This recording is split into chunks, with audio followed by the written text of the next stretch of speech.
Next, we have Janice O'Connell. First, let me say that my views this morning are my own views, not a reflection of the members of the committee. That's our standard disclosure.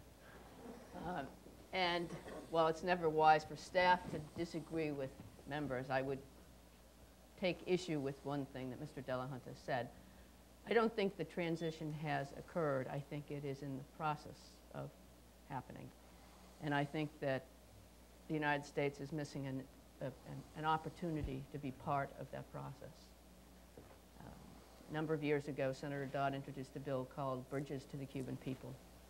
And it had a wide variety of different things that one could do, that the United States could do in order to make contact with the Cuban people.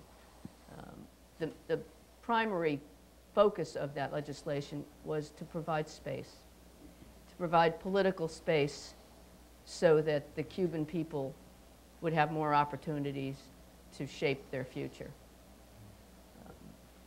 I know of Mr. Delahunt's bill on travel, and I think certainly I would be supportive of anything that allows more Americans to travel, Cuban Americans, any American citizens. I'm not quite sure how a legislative proposal like the one Mr. Delahunt has proposed stays as simply Cuban American travel once it hits the House or Senate floor. Certainly in the House it's more controllable, but in the Senate I think there's strong bipartisan support for something beyond just Cuban American travel.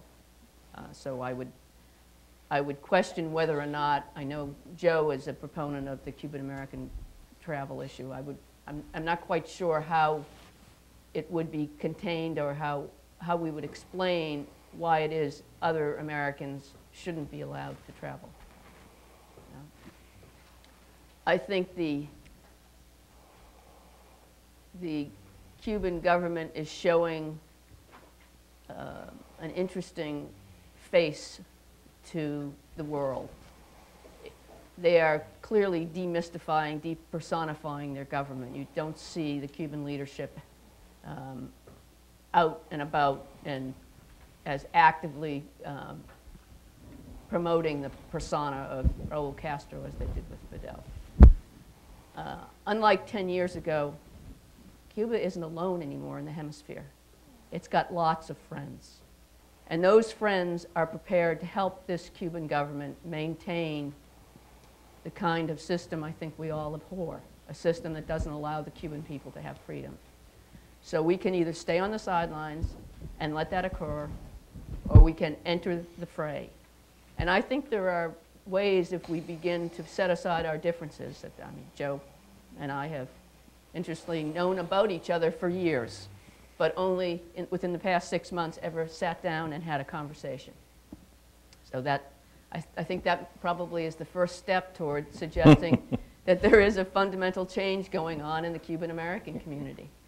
And I think we're all anxious to work together to see how we can incrementally, and I think we should think bigger than simply Cuban American travel. I think we should think of other ways that we can create opportunities, create space, and get to know some of the people who are currently in government in Cuba to see where there's common ground.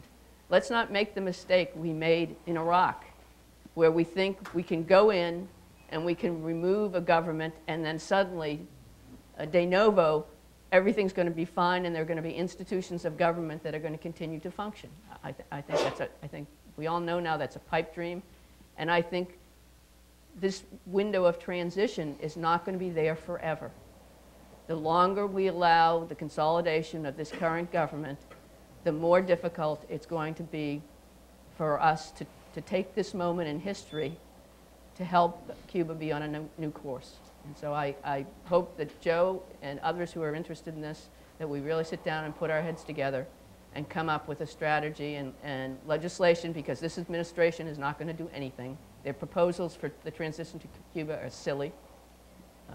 Broadcasting internationally a broadcast of TV Marti in violation of international law, so that, and the rationale given for this is so it will make it more difficult for the Cubans to block it. Not that they won't block it, but it'll make it more difficult for them to block it. Seems to me a really fruitless and silly direction. So unlike a few years ago, where I think a lot of us were burned out trying to affect change in Cuba, I think there's a renewed interest and a renewed energy.